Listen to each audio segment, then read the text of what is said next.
Vamos lá. Vamos dar início então ao nosso encontro de estudos para o Livro dos Espíritos dessa noite.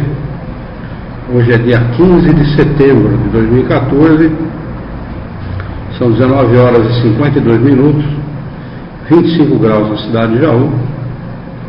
Nós estamos transmitindo este encontro de estudos diretamente da Associação Jauense de Estudos Espíritas, localizada na cidade de Jaú, estado de São Paulo. Nós estamos estudando o livro 2, Mundo Espírita ou dos Espíritos, no seu capítulo 4, Pluralidade das Existências, questão número 192A. A Juliana e o Wagner, lá da cidade de São Paulo, capital, estão desejando boa noite a todos. E o Rafael, da cidade de Mineiros, estado de Goiás, também desejando boa noite a todos. Muito bem. Kardec pergunta o seguinte aos espíritos superiores: o homem pode assegurar-se nesta vida uma existência futura menos cheia de amarguras?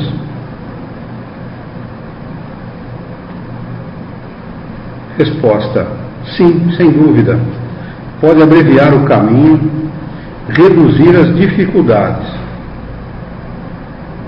Somente o desleixado fica sempre no mesmo ponto.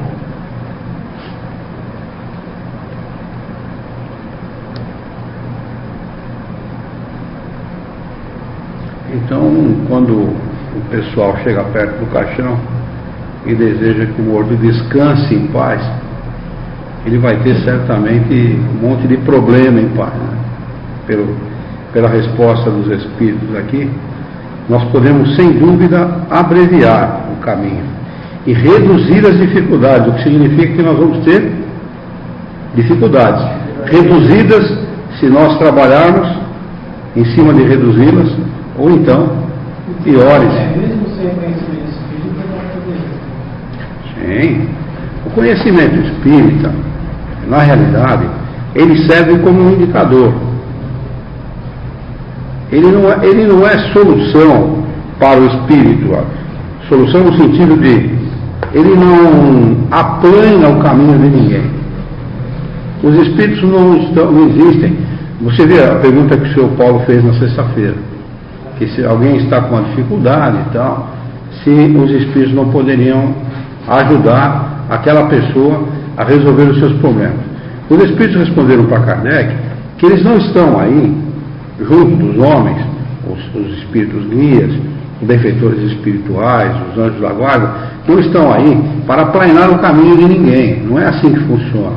Nós é que somos na realidade, aqueles que produzimos o bem ou o mal na nossa existência. O que eles fazem, na realidade, é injetar o combustível dos bons pensamentos. Isso injeta uma coisa na gente chamada estímulo. Estímulo para o bem, estímulo para o bem, estímulo para o bem. Aí a pessoa, muitos não dão ouvido e outros dão ouvido e seguem em frente. Os espíritos guias, os espíritos que têm a missão de acompanhar o homem na sua jornada terrena, todas as pessoas, indistintamente, mesmo os ateus, mesmo aqueles que não têm nenhuma religião, né? Porque o ateu pode ser até mesmo que um religioso, né? Do ponto de vista moral, né? Diferentemente de quem tem uma crença, o ateu, quando ajuda alguém, não ajuda em nome de Deus, ele ajuda em nome dele mesmo. E a gente diz assim: não, Deus vai ajudar, não ajuda ele não, Deus ajuda ele. A gente joga a responsabilidade nas costas de Deus, né?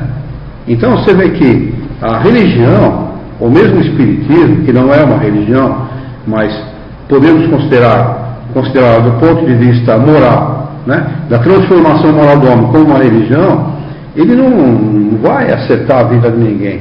Depende de como você a entende, depende de quanto você a pratica, né? Depende do empenho que você faz em adquirir esse conhecimento e tornar esse conhecimento valor na tua vida, tornar esse conhecimento ferramenta na tua vida.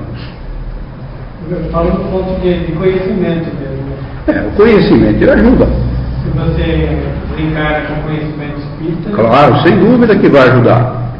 Porque acontece o seguinte, olha... Basta que cada pessoa que não tem esse conhecimento... Quando você está num barco, e esse barco tem um certo limite para estabilidade, e você sabe que você está num rio revolto, num mar revolto, você já sabe mais ou menos o que esperar, né?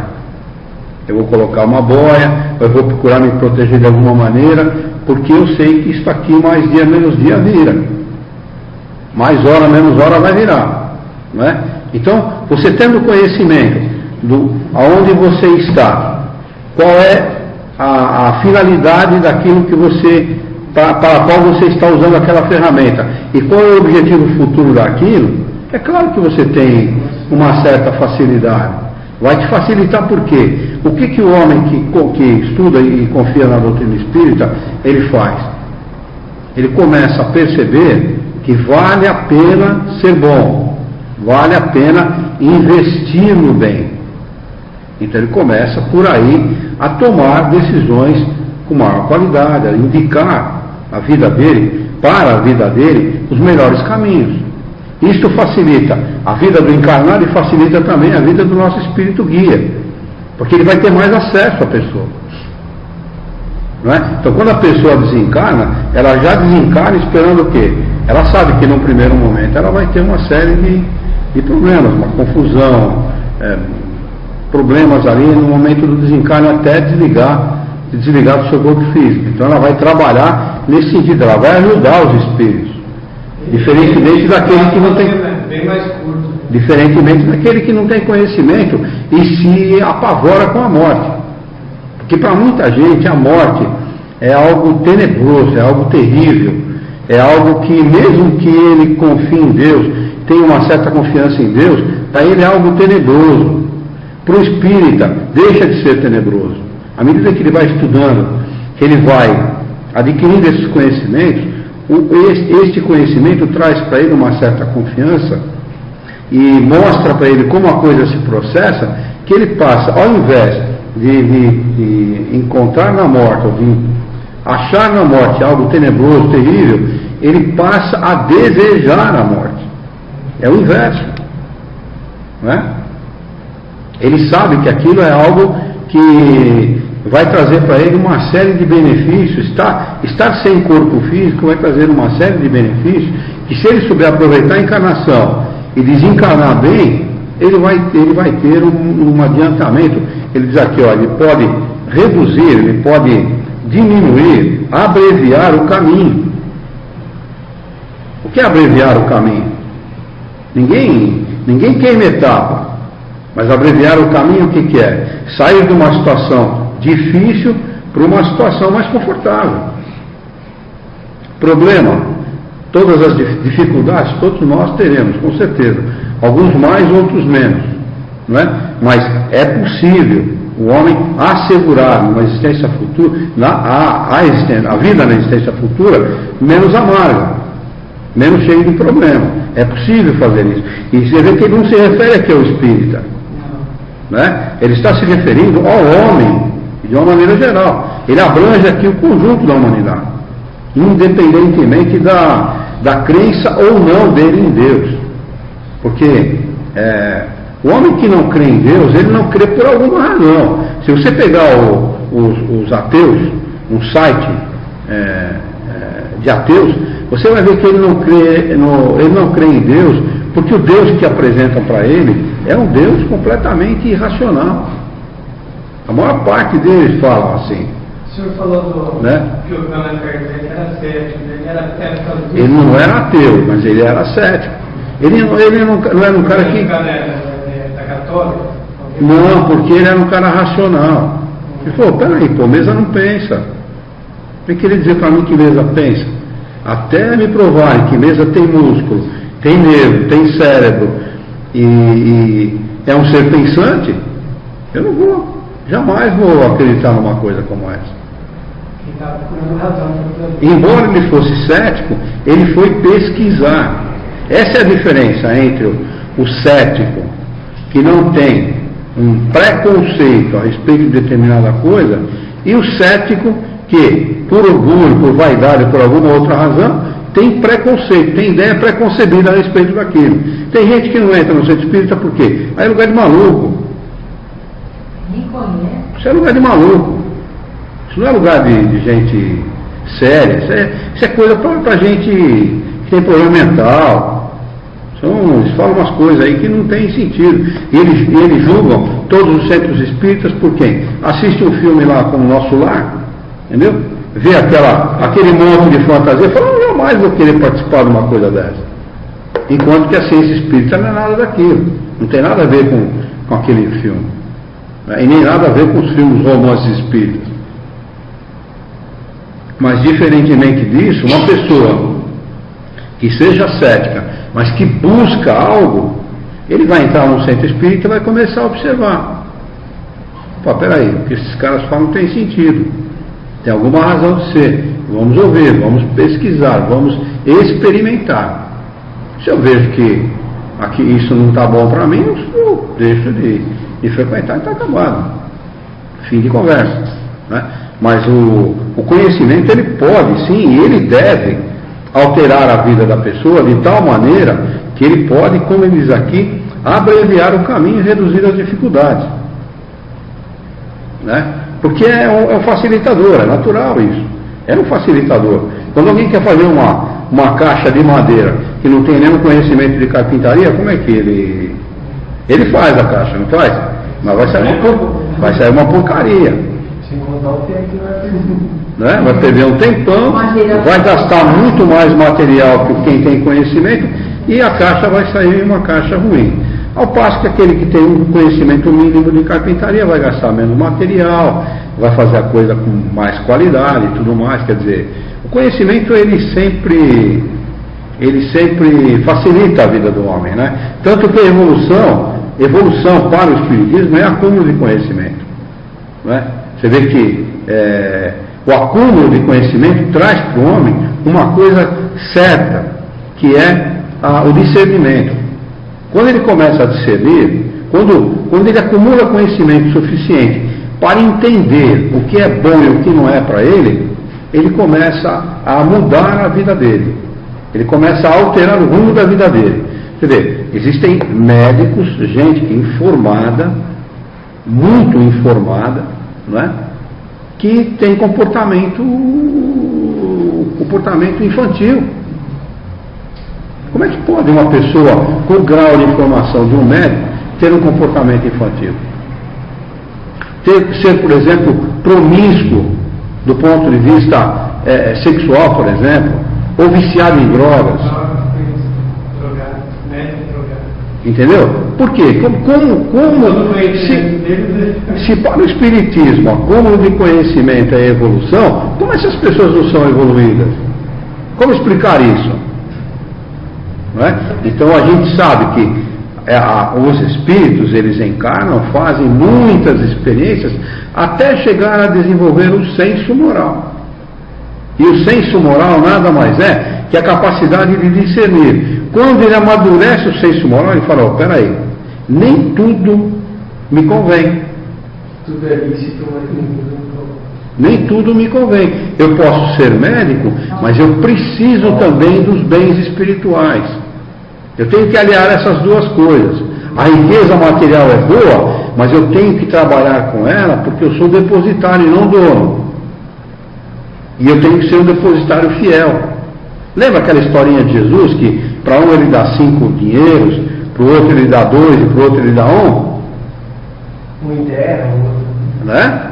Quem dobra o dinheiro dele, do Senhor da terra, quem dobra o dinheiro, ele é beneficiado. Ele ganha, né? Ele é promovido. Agora, quem devolve para o Senhor da terra só o mesmo que recebeu, o que acontece? Ele é punido, ele é expulso do reino. Qual é o fundo moral dessa história? Exatamente isso que nós estamos falando. O homem encarna com desenvolvimento. Né? Ele tem o desejo. Quando ele encarna, quando ele vem realizar uma experiência na Terra, é porque ele está pronto para aquela experiência.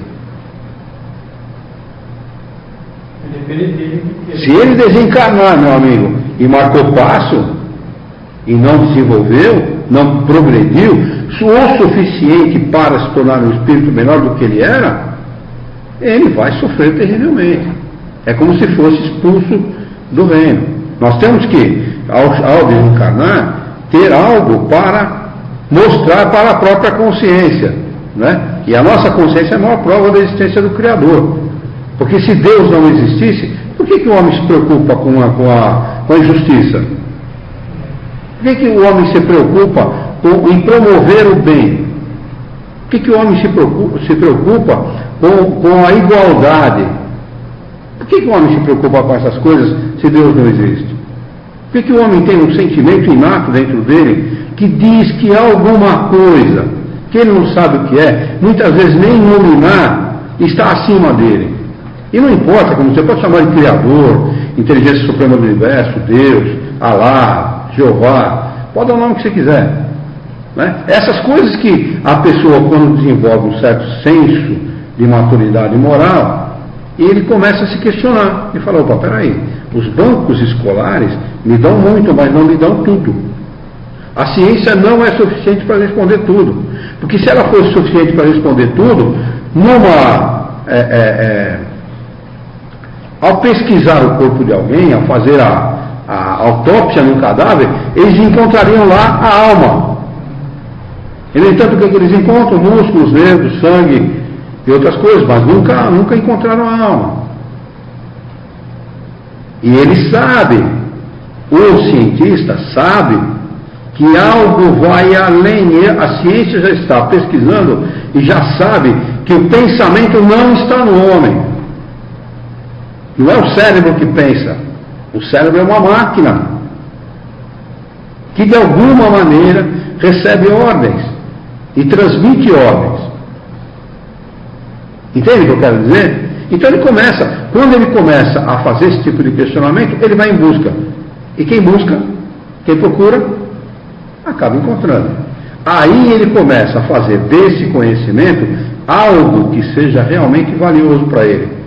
Porque, como o próprio Kardec disse, lá na Sociedade Parisiense de Estudos Espíritas, ele tinha desde doutores, cientistas e etc., a um calceteiro que desencarna e dá uma comunicação deste livro aqui, que é o Céu e o Inferno. Calceteiro é um cara um trabalhador braçal que fazia calçado em Paris. Como é que você pode igualar em conhecimento um calceteiro e um médico, um calceteiro e um jurista, um calceteiro e um alto investidor, um grande investidor? Como é que você pode igualar em conhecimento? Em conhecimento, não. Naquela encarnação, não. Mas em desenvolvimento, em maturidade do senso moral, sim. Por quê? Porque o que nós estamos vendo naquela encarnação é um trabalho braçal. Mas e nas outras encarnações? Aí está a resposta. Resposta que muitas dessas pessoas que são diplomadas, altamente formados, muitas vezes são realmente doutores, porque têm o doutorado, né, têm formação, são PhDs na formação deles, na área deles, eles não têm essa resposta. E muitas vezes sequer cogitam dessa resposta.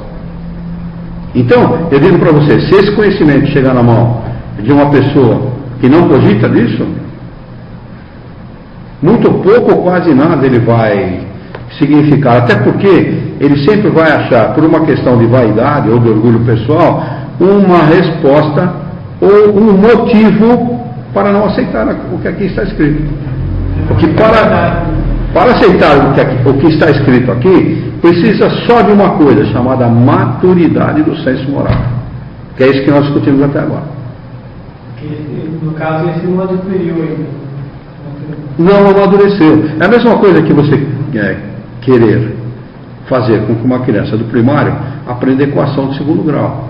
Ela ainda não tem a maturidade necessária em aritmética, em matemática, para poder entender o significado ou como resolver uma equação de segundo grau. Ela vai chegar lá? Vai, perfeitamente, mas ela vai ter que passar pelo primeiro grau, não é isso? Quando ela chegar no segundo grau, então ela vai receber matérias mais adiantadas, as quais ela vai ser capaz de solucionar e resolver.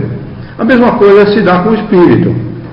O espírito das primeiras encarnações, ele pode ter a sua inteligência muito desenvolvida, mas não ter o proporcional moral que vai lhe dar a qualidade necessária para entender determinados conhecimentos. Ele não retém aquele conhecimento, ele não consegue reter. E é interessante isso, porque eu já lidei com muitas pessoas dentro da doutrina espírita, pessoas que com conhecimento profundo das coisas, de filosofia, conhecimento geral mesmo, né? Mesmo de religião, estudaram várias religiões e não tem confiança no espiritismo.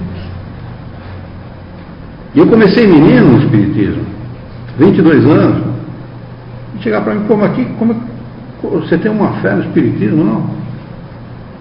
Por quê? Um menino de 22 anos ter confiança no espiritismo, um sujeito muitas vezes maduro do ponto de vista da idade física, né, não ter essa confiança. Como explicar isso? Né? Então o conhecimento, ele é válido sim, perfeitamente, ele é válido. Tanto que ele chega na Terra, esses conhecimentos chegam na Terra no momento apropriado, no momento certo, no momento quando está acontecendo uma transição. O homem, que eu falo, a humanidade encarnada aqui na Terra, está precisando, está ávida dessas respostas, só que buscam as respostas de maneira equivocada. Buscam a solução de seus problemas, buscam a felicidade no lugar errado. Vai chegar um momento que esse espírito vai fazer o quê? Vai buscar no lugar correto. Nós temos aqui na casa gente dos mais diversos, com origem das mais diversas religiões. Católicos, evangélicos, presbiterianos, das mais diversas religiões. Não é? E gente que consegue entender o ensinamento espírita com facilidade. Enquanto que médicos passaram por aqui não estão mais aqui. Mas o conhecimento é importante sim, só que a gente tem que... uma médica que não aceitava uma criança que foi arrastada lá. Ah, é verdade. Quem?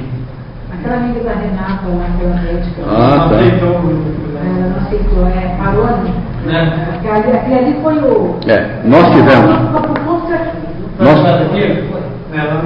lembro que ela não aceitou nada. Não aceitou. Eu lembro dela. Nós tivemos o caso de uma jurista aqui. Mulher de 20 anos. Nós tivemos o caso de uma jurista, uma advogada, que ela chegou a estudar aqui com a gente, fez no iniciante, e chegou a começar a estudar o livro dos Espíritos. E um dia você lembra? Um dia houve uma discussão a respeito de vítima. Para ela, na cabeça dela, existia a vítima, sim. Depois dessa discussão, dessa conversa, ela não veio mais. Não. Você entende o que é desenvolvimento do senso moral? Tem que separar as coisas também. Não só saber separar, mas você não pode ter a cabeça religiosa.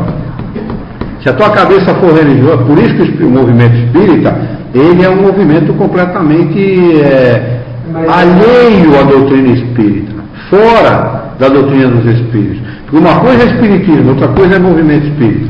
Movimento espírita é aquilo que os homens fazem com a doutrina espírita. E doutrina espírita é uma outra coisa. Kardec fala claramente, espiritismo não é uma religião. Fala claramente, assim como eu estou falando, com essas palavras. O espiritismo não é uma religião. Ele é um poderoso aliado da religião. Ou seja, ele explica coisas que as religiões não explicam, e o dia que a religião entender isso, que ele não é um inimigo, mas um poderoso amigo, vão se aliar à doutrina espírita. Não é um concorrente. É um inimigo, um concorrente. Né? Entende?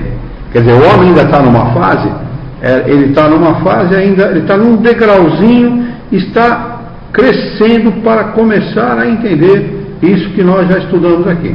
Por isso que as pessoas são reduzidas. Quando você trata de Kardec, o número de pessoas reduz muito. E é natural que se reduza. É muito natural. Né? Porque poucos conseguem se desvencilhar do pensamento religioso. Pensamento religioso não parece, mas é uma coisa forte em nós. Pô, peraí, minha mãe falava, meu pai falava, meu avô falava. E como diz o espanhol, eu não acredito nas bruxas, mas que elas existem. Então por que eu vou deixar uma coisa que meu avô me ensinou para ouvir uma coisa nova aí que eu nem sei se está certo ou está errado? Então, o pensamento religioso, ele acrisola, ele aprisiona, ele fecha a capacidade, ele tira, ele obstrui a capacidade da pessoa pensar. E o espírito, ele tem que ser um livre pensador. Se ele não for um livre pensador, ele não consegue ser espírita. Espírita como nós estudamos a doutrina espírita aqui, porque existe espiritismo religioso, espiritismo evangélico, espiritismo místico, espiritismo esotérico.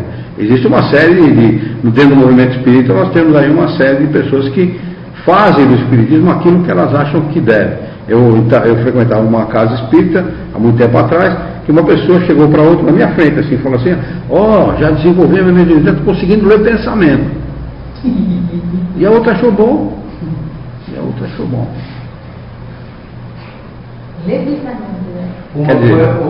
coisa que acho que pega muito é quando se fala, por exemplo, não sei de onde veio isso, mas se acultuou de culto do Evangelho no Lar. Ninguém consegue entender que o Evangelho no Lar é um culto e o Espiritismo não tem culto. Até você explicar para as pessoas que uma coisa é uma coisa, outra coisa é outra coisa, mas que isso não impede de ele pegar e ter um livro em casa, tentar estudar, marcar um dia, não tem problema, mas não ler, tem que estudar. Agora eu pergunto para você, você sabe quem deu o nome de culto do Evangelho no Lar ao culto do Evangelho no Lar? Não. Federação Espírita Brasileira. Kardec fala que o Espiritismo não tem culto, não tem dogma, claríssimo. Como é que alguém que se diz a casa máter do Espiritismo pode dar um nome desse para o Espiritismo? Aí você deduz o seguinte, não, é espírita. Mas espera aí, lá estavam as eminências da inteligência brasileira que traduziram o livro dos Espíritos, né? Então, e daí? Kardec diz assim, seja quem for, por mais letrado que seja, por mais culto que seja, se não conhecer o Espiritismo, não tem direito de falar nem a favor nem contra. Você pode pegar o melhor doutor aqui de Jaú, né? Se ele falar, não, o Espiritismo não presta por isso, não, o Espiritismo é bom por isso, por aquilo, ele não conhecer a doutrina espírita, ele não tem direito de opinar. Nenhum de nós tem direito de opinar a respeito da doutrina espírita se não conhecer. E, no entanto, o que se faz com isso? Isso que nós estamos falando aqui. Uma Federação Espírita Brasileira, quando fala isso para alguém que não tem conhecimento de Kardec, o que esse cara pensa? Peraí, a federação. Exatamente. Ou então, isto tem o mesmo significado que para um católico, o Vaticano falar alguma coisa. É o mesmo significado, porque a cabeça de quem recebe a informação é religiosa. Eu não estou fazendo mal a ninguém, tudo bem, mas entender o conceito. Ser espírita não é só acreditar na reencarnação. Ser espírita é pensar como os espíritos superiores pensam.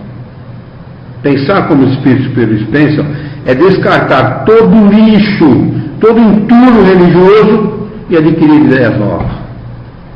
Sabe com quantos acontece isso? Você conta nos dedos assim. Essa é a realidade. Gente. Quando a gente vê gente que fala a mesma língua da gente, a gente fica até surpreso. Nossa Senhora. Venham assistir o seu Milton, viu? Venham assistir o seu Milton, que vocês vão ver ele falar exatamente a nossa linguagem. Mas vamos lá, vamos sair da 192 lá para 193. Kardec pergunta o seguinte aos espíritos: pode um homem descer em suas novas existências abaixo do que já havia atingido? Resposta: em posição social, sim. Como espírito, não. A lei é de evolução. O espírito não retrograda jamais. 194. A alma do homem de bem pode animar noutra encarnação o corpo de um celerado, que nós chamamos de marginal, né? Celerado e marginal, perverso, é a mesma coisa. Resposta: não, pois ela não pode degenerar. Então não existe como, né? Não tem como. Mas pode passar por experiência. Hã? Não pode ter isso logo, não. Está dizendo aqui, a alma de um homem de bem. Se ele é um homem de bem numa encarnação, jamais ele vai se tornar um celerado. Jamais, não tem como. É por isso. Essa fase, né? É claro, evidente. Ele já passou por essa parte da evolução. Ele já fez experiências nesse campo e não é a praia dele mais. É a mesma coisa que dizer que Chico é a encarnação de Kardec. É um absurdo. Você pega a personalidade de uma, a personalidade de outra, elas são equidistantes, diametralmente opostas, né? Uma numa direção e a outra na outra. Uma cabeça religiosa, Kardec era racional. Não tem como. Não tem como, é a mesma coisa. –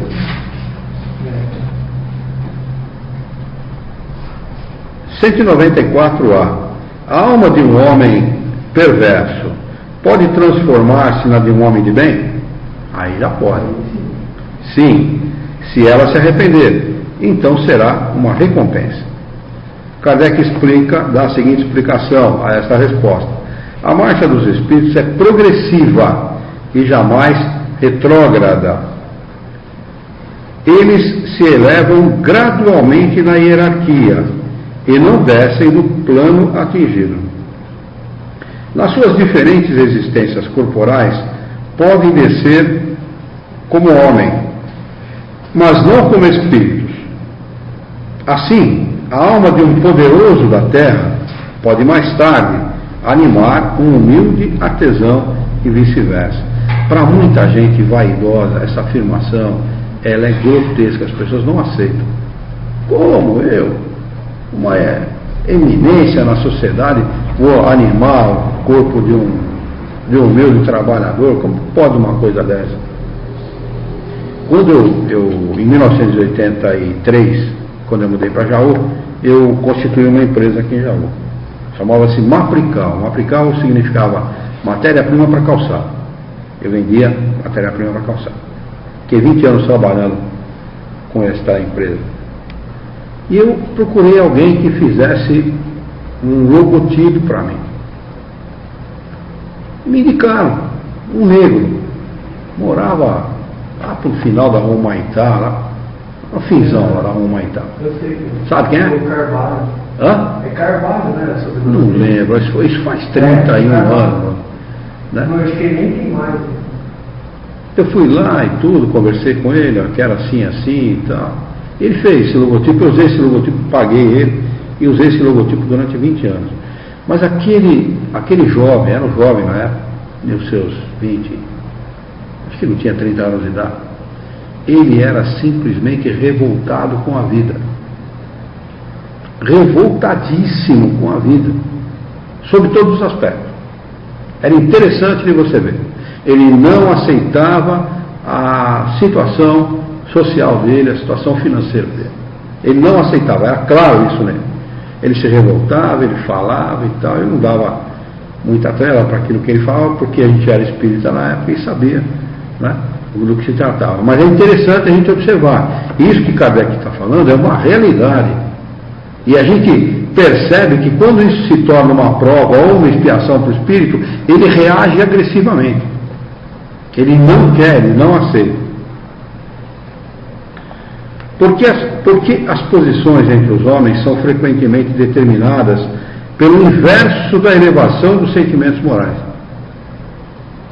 Olha que interessante.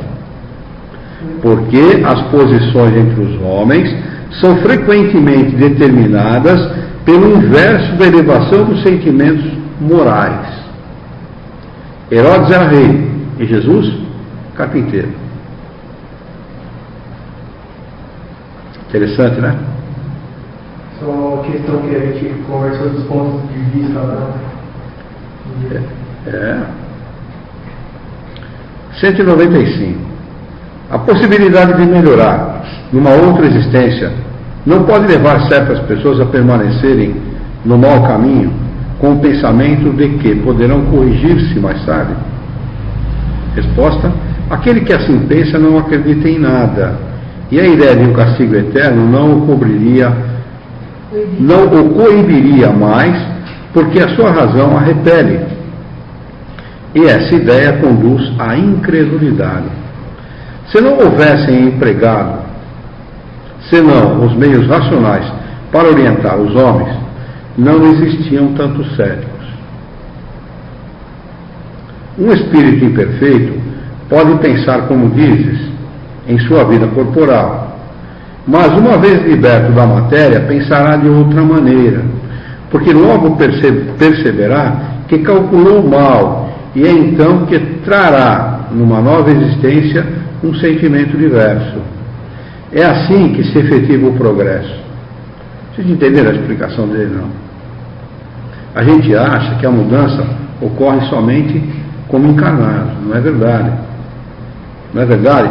Porque a realidade do espírito ela é completamente diversa da nossa realidade. Ao desencarnar, nós nos defrontamos com a realidade. Quando nós nos defrontamos com a realidade, você fala, nossa, a besteira que eu fiz. Eu podia participar da felicidade dos espíritos superiores, no entanto, eu estou aqui, sofrendo. Marquei passo na minha encarnação. Não fiz nada de bom para merecer essa felicidade, porque nós estamos agora na parte no estudo do livro Céu e Inferno, na parte da comunicação dos espíritos infelizes. Eles relatam para Kardec que estão infelizes, sabem por que estão infelizes, e veem os espíritos felizes vagando pelo espaço. Aquela luz que ilumina tudo sem ofuscar. Muitos se referem assim aos espíritos superiores. Já imaginou o que significa isso? Você está do lado de um rio e não poder beber a água, é a mesma coisa, né? Sedento e não poder tomar água. Eu calculo que é bem pior do que isso, mas isso seria para nós um simbolismo que dá mais ou menos uma ideia. Você dentro querendo tomar água do lado do rio e não poder tomar água. Então eu acho muito interessante essa explicação do espírito. O espírito imperfeito pode pensar como dizes em sua vida corporal, mas uma vez liberto da matéria, pensará de outra maneira. Quer dizer, na nossa vida como espíritos, como desencarnados, em estado de erraticidade, nós não vamos pensar como homens encarnados. Absolutamente. Porque logo perceberá que calculou mal. De que maneira ele pode perceber que calculou mal? Porque ele imaginava o mundo espiritual de uma maneira, ou sequer imaginava nada, né? Podia partir desse princípio, e ele se defronta com uma coisa maravilhosa, extraordinária. Aí acho que não vai querer encarnar rápido não para tentar corrigir. Esse é o ponto. É esse o ponto. Né? Um espírita, eu estou lendo a revista espírita, a Kardec pergunta assim para ela, uma senhora desencarnada, feliz, um espírito feliz. Você vai de um planeta para o outro com muita rapidez?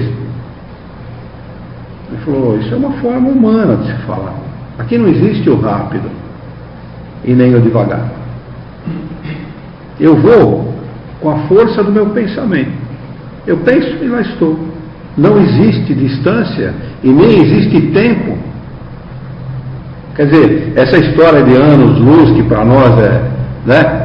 A luz ela trafega pelo universo a 300 milhões de quilômetros por segundo.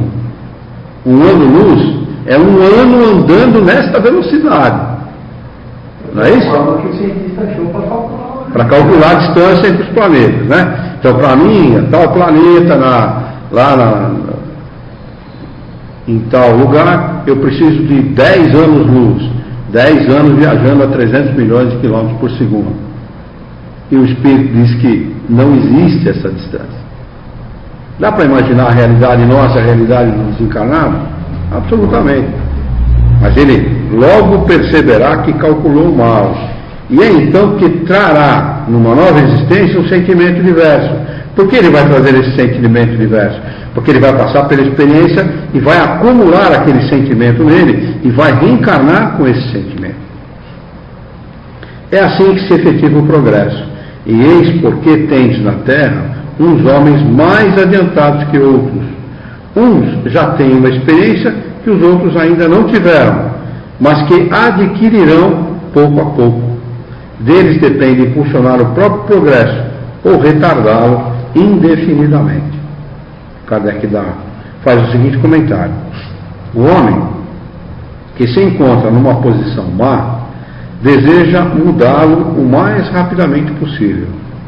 Aquele que se persuadiu de que as tribulações desta vida são a consequência de suas próprias imperfeições procurará assegurar-se uma nova existência menos penosa, e esse pensamento o desviará mais da senda do mal que o pensamento do fogo eterno, no qual não acredita.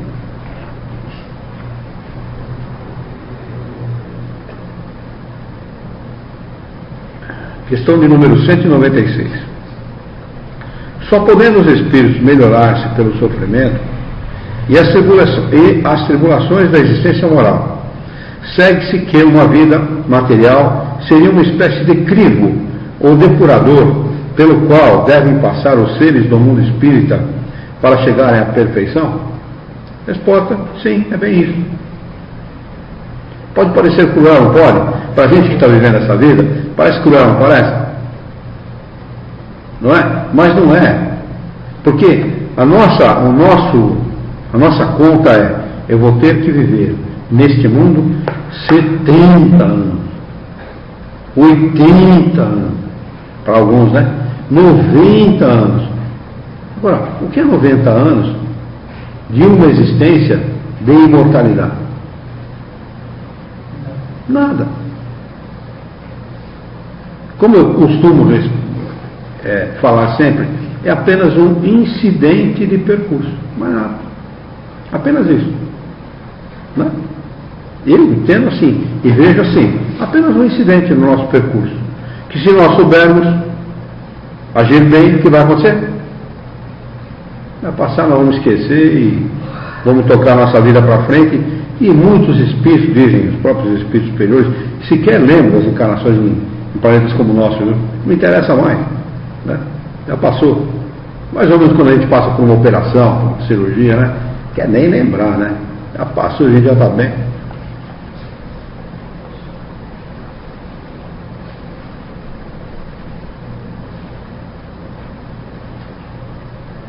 Sim, é bem isso. Eles melhoram através dessas provas, evitando o mal e praticando o bem. Mas somente depois de muitas encarnações ou depurações sucessivas é que atingem num tempo mais ou menos longo e, segundo os seus esforços, o alvo para o qual se dirigem. 196. A. É o corpo que influi sobre o espírito para melhorar ou o espírito que influi sobre o corpo? Resposta: teu espírito é tudo. Teu corpo é uma veste que apodrece. Eis tudo.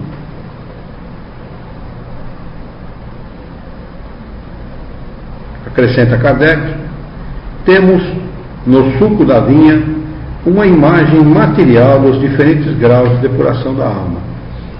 Ele contém o licor chamado espírito ou álcool, mas enfraquecido por grande quantidade de matérias estranhas que lhe alteram a essência, e não chega à pureza absoluta senão depois de muitas destilações, em cada uma das quais se despoja de alguma impureza. É assim que se faz o bom vinho, né? O alambique é o corpo, no qual ele deve entrar para se depurar. As matérias estranhas são como o perispírito, que se purifica a si mesmo, à medida que o espírito se aproxima da perfeição. Muito bem, nós vamos encerrar essa parte. Alguma pergunta? Alguém quer acrescentar alguma coisa? Ficou alguma dúvida? Juliana, Wagner, Rafael.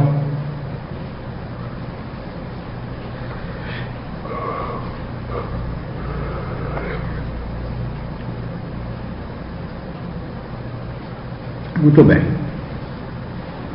Item 5. Sorte das crianças após a morte. Esta palavra aqui empregada não é sorte como nós entendemos, viu? Muita gente entende errado. Uma vez o cara colocou no jornal aqui que o espírito tinha sorte ou azar, porque Kardec falava que a sorte, depois do desencarne, do espírito que fazia isso, fazia aquilo. Então, a palavra sorte aqui não é aplicada aqui da mesma maneira que nós a entendemos. Sorte aqui significa estado, né, das crianças após a morte. Né? Qual será o estado das crianças após a morte? 197. O espírito de uma criança morta em tenra idade é tão adiantado como o de um adulto? Resposta: às vezes bem mais, porque pode ter vivido muito mais e possuir maiores experiências, sobretudo se progrediu. 197A. O espírito de uma criança pode então ser mais adiantado do que o do seu pai? Resposta: isso é bastante frequente. Não o vedes tantas vezes na Terra? Se naquela época ele respondesse para Kardec, imagino que ele responderia hoje. Né? 198. O espírito da criança que morre em tenra idade, não tendo podido fazer mal, pertence aos graus superiores? Ou seja, o que ele perguntou aqui? Em boa linguagem católica, vira anjo? Né? Resposta: se não fez o mal, também não fez o bem, e Deus não o afasta das provas que deve sofrer. Se é puro, não é pelo fato de ter sido criança, mas porque já se havia adiantado. Imagina a Igreja Católica lendo um troço desse na época de Kardec. Se lê hoje, já fica brava, né? Imagina na época de Kardec. Cada criança perversa que nem pode ser anjo. O que essa lição lá traz de significado é que não existe espírito criança e nem espírito adulto, né? Espírito é espírito. Nem homem nem mulher. E nem homem nem mulher. Pegou a essência, acabou. Né? Exatamente. Eles têm só uma parte de tempo para cumprir na Terra, vem e cumpre. Estamos conversando. Questão de número 199. Por que a vida se interrompe com frequência na infância? Mais na época de Kardec que na nossa época, né? Porque a mortalidade infantil diminuiu bastante, né? Diminuiu bastante. Tinha as pestes na época. Como é que é? Tinha as pestes, não tinha? Ondas diferentes. E muito menos recursos que há hoje, né? A penicilina surgiu muito depois dessa resposta aqui, muito depois, né? Início do século XIX, se não me falha a memória, final do século XIX, início do século XX, foi surgir a penicilina, né? Quer dizer, a mortalidade infantil começou a melhorar muito depois disso. E as vacinas também, né? Vacina. Que surgiram depois. Resposta: a duração da vida da criança pode ser para o seu espírito o complemento de uma vida interrompida antes do término devido, e a sua morte é frequentemente uma prova ou uma expiação para os pais. 199A. Em que se transforma o espírito de uma criança morta em tenra idade? Resposta: recomeça uma nova existência. Curto e grosso, simples, né? Pura e simplesmente isto, nada mais. Não é um ser especial, nem nada disso. Mas isso aí, às vezes, era para acontecer isso, é um sinal. Não existe nada fortuito, viu? Não existe nada, não. Tudo que acontece na nossa vida é regido pelas leis de Deus. Não há destino, tá? Mas as leis é que regem a nossa vida. Por isso que eu falei aqui para a nossa companheira que estava aí presente, como é que ela chama? Isabel. Que é possível provar que Deus não existe. do ponto de vista religioso, é possível. Não é? Duas mães que pedem para Deus, os filhos saem para trabalhar e pedem para Deus que eles voltem são e salvos. Um volta e o outro não. Deus existe? As duas não pediram? Então Deus não existe. Desse ponto de vista, não. Deus existe, ele é partidário, uma parte de Deus. Não é isso? Mas aí então ele começa a dizer, peraí. Então, Deus porque ele não é justo. Né? Então, ele age de outra maneira, não é assim. Não é por... Quantos ateus ou agnósticos existem porque aprendeu na infância que era só pedir coisas para Deus, que Deus lhe atenderia, e o sujeito começou a pedir uma coisa, às vezes uma coisa muito infantil, muito pequenininha, e não foi atendido, o cara se tornou um ateu. Cuja família era católica, por exemplo. Quantos? Isso é realidade, viu, Rodrigo? Isso é realidade, não estou falando por hipótese, não. É realidade. Sabe quem era assim? Aquele cara lá do futebol, como é que ele chama lá? Ele estava contando essa história. Que é corintiano, doente. Oh, meu Deus. Jogo de Fúria. O Jogo de Fúria estava contando essa história na televisão. Falou assim, o meu time, ele é corintiano, sempre foi corintiano, o Corinthians não ganhava, ficou acho que 10 anos sem ganhar do Santos. Né? Eu tinha 10 anos de idade, comecei a fazer promessa para Deus para o Corinthians ganhar do Santos, que está ficando chato já. 10 anos sem ganhar do Santos. Né? E Deus não atendia meu pedido. Falou, eu não fui mais na igreja, não me confessei, falei, minha mãe, não vou mais, não acredito em Deus. Então não ateu. Pode, pai, não é não. Ele é uma pessoa racional, ele é um cara muito inteligente. Gosta ou não dele, independente de qualquer coisa, ele é um cara extremamente inteligente. Ele pensou para tomar essa atitude. Evidente, ele já era racional quando era criança. Peraí, eu peço para o cara um pedidinho de nada, fácil de resolver, e ele não me atende. Então ele não existe. Era só porque era um jogador da época, pô. Não é? Não, vamos pensar no futebol em si, vamos pensar no fato, né? No pedido dele. Não é isso? Ele foi ensinado que se ele pedisse alguma coisa para Deus, Deus lhe atenderia. Ele pediu uma, pediu duas, pediu três, pediu quatro. Não foi atendido, Deus não existe. Não é? Quantos não pedem para o filho não morrer, e o filho morre, e no momento seguinte ele se torna um ateu? Ou o pai, ou a mãe, ou o marido, ou a esposa, ou não sei o que mais. Quantos não acontecem assim? Minha sogra perdeu uma filha, no dia seguinte ela estava, a imagem que ela tinha quebrou tudo. É isso. A revolta aconteceu. Então ela não tinha fé em Deus, ela tinha fé no santo, lá na mãe.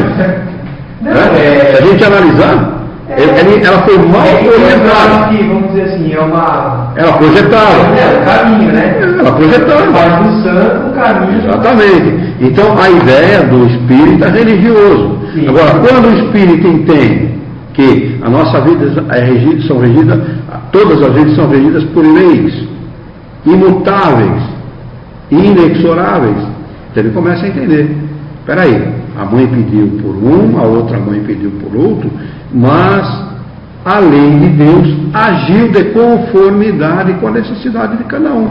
Não tem justiça nenhuma, está tudo certo. A morte não é algo terrível, tenebroso, não é um acontecimento terrível. A morte é uma transição para uma vida melhor. Pô, começa a mudar tudo, peraí, então esse Deus é generoso, esse Deus é bom, não é? Porque quem está encarnado aqui e acredita mais na matéria do que em Deus, para ele a vida é tudo, a vida na matéria é tudo, e não a morte. A morte para ele não é nada, é o inverso. Uma coisa que as pessoas ficam abismadas também, que eu vi essa conversa ontem, às vezes a pessoa ela passa por dificuldades, tribulações, sei lá, perde uma filha, enfim, em situações, o marido era alcoólatra, e assim, isso numa pessoa só. Aí, nesse caso, quando perdeu a filha ou vai falar ou dar alguma notícia, a pessoa muitas vezes ela vai tudo bem, está tudo ótimo, tudo tranquilo. E as pessoas não aceitam. Como que pode aquela pessoa ser daquele jeito? Ela não tem coração, ela não tem amor na vida dela. É isso mesmo. Agora, você dá uma paulada a vida inteira, fica leve de sofrer. E aí você não vai mudar? Você não vai encarar de uma maneira diferente? Isso é natural, gente. E as pessoas elas não entendem. Não aceitam até. Não aceitam até. Aquela pessoa não... Muito bem, vamos lá. 199A. Em que se transforma o espírito de uma criança? Nós já lemos, vamos ler a explicação de Kardec. Se o homem só tivesse uma existência, e se após essa a sua sorte fosse fixada para a eternidade, qual seria o merecimento da metade da espécie humana? Kardec foi generoso, porque qual seria o merecimento de 90% da espécie humana? 90% estaria condenado eternamente ao fogo eterno, que morre em eternidade para gozar sem esforço da felicidade eterna. E com que direito seria ela libertada das condições quase sempre duras impostas à outra metade? Uma tal ordem de coisas não poderia estar de acordo com a justiça de Deus. Pelas reencarnações, faz-se a igualdade para todos. O futuro pertence a todos, sem exceção, sem favoritismo. E os que chegarem, por último, só poderão queixar-se de si mesmos. O homem deve ter o mérito das suas ações, como tem a sua responsabilidade. Não é, aliás, razoável considerar-se a infância como um estado de inocência. Não é, aliás, razoável, ele diz, porque é inocente de coisa nenhuma. Não se vê em crianças dotadas dos piores instintos, numa idade em que a educação ainda não pode exercer a sua influência? Não é? Como explicar isso? Como explicar? Como a gente vê isso hoje? Do ponto de vista religioso, não tem explicação. Ela é um anjinho da mesma maneira. Só não vai ser um anjinho se não for batizada. Não é? Ela é um pagã. Não se vê em algumas que parecem trazer inatos a astúcia, a falsidade, a perfídia, o instinto mesmo do roubo e do assassínio, e isso não obstante os bons exemplos do meio? A lei civil absolve os seus erros por considerar que elas agem mais instintivamente do que por deliberado propósito. Só que na Inglaterra não é assim. Eu vi um caso na Inglaterra de um garoto de 4 ou 5 anos de idade, uma coisa assim, que matou uma menina da mesma idade. E eles trataram o caso da seguinte maneira: pegaram o garoto, levaram para uma junta de psicólogos e psiquiatras e auferiram a maturidade do garoto, se ele entendia ou não o que ele fez. Ele entendia, foi condenado. Prisão perpétua. Que lei, essa lei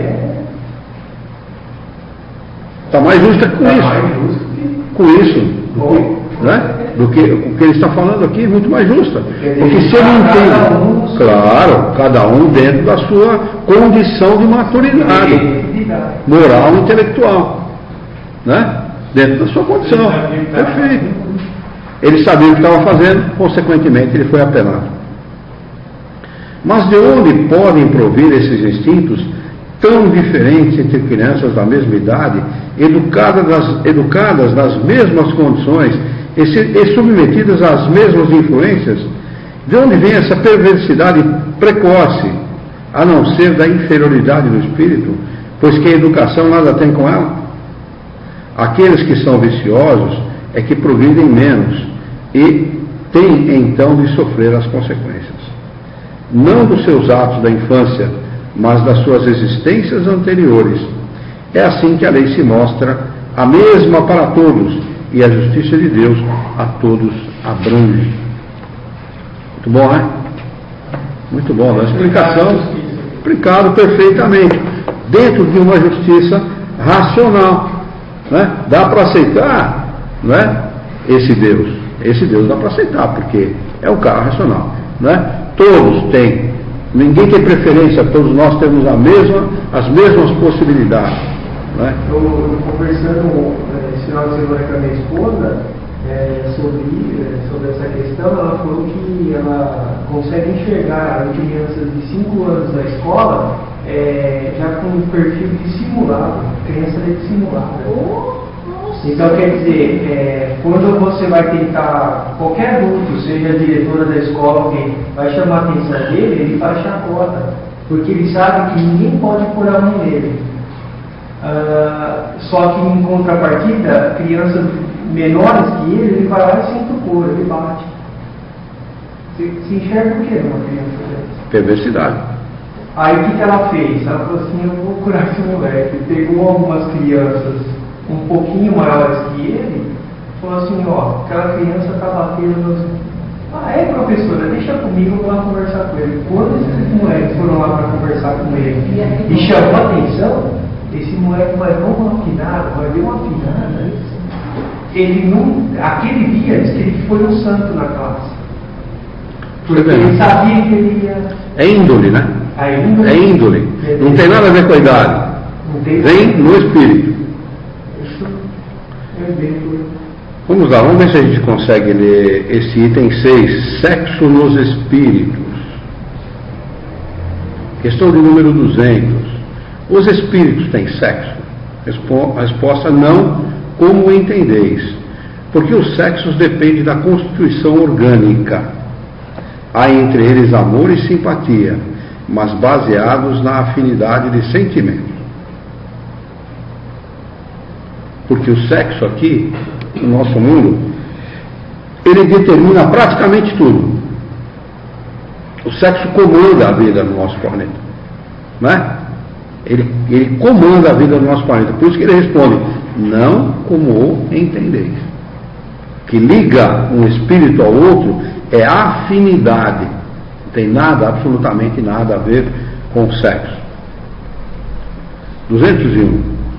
O espírito que animou o corpo de um homem pode animar o de uma mulher numa nova existência e vice-versa? Resposta sim, pois são os mesmos espíritos que animam os homens e as mulheres. Questão de número 202. Quando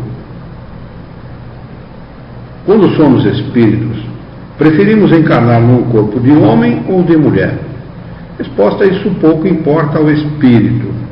Depende das provas que ele tiver de sofrer. Acrescento um comentário de Kardec que diz o seguinte: os espíritos encarnam-se homens ou mulheres porque não têm sexo. Como devem progredir em tudo, cada sexo, como cada posição social, oferece-lhes provas e deveres especiais e novas ocasiões de adquirir experiências. Aquele que fosse sempre homem só saberia o que sabem os homens. Vamos anotar aqui parentesco, filiação, item 7, com a data de hoje.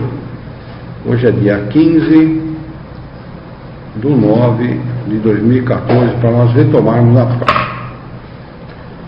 Perguntas e questionamentos.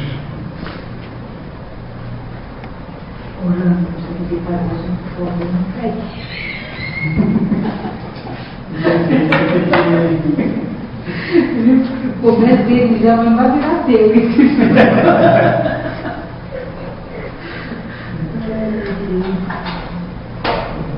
Até acreditar em milagre. Muito bem, vamos fazer a nossa prece então? Vamos elevar o nosso pensamento, mentalizar a figura excelsa e amiga de Jesus, o nosso mestre, modelo e guia da humanidade. Juntos com Jesus, vamos nos dirigir ao Criador, ao Senhor da vida, fonte inesgotável de paz, de amor, de bondade, de misericórdia e justiça, para agradecê-lo muito pela oportunidade de aqui estarmos reunidos em seu nome, para aprendermos as questões propostas pelos Espíritos superiores nesta noite. Queremos ainda, Senhor, solicitar-te bom ânimo, coragem, determinação, ideias renovadas alegria de viver e muito entusiasmo para que nós possamos trabalhar, dignificar a vida e honrá-la por um profundo e sincero respeito ao nosso próximo. Em teu nome, Senhor, em nome de Jesus, em nome dos bons espíritos, em nome do nosso diretor espiritual e de sua equipe, e todos os encarnados e desencarnados que participaram do nosso encontro de estudos dessa noite, nós o declaramos encerrado.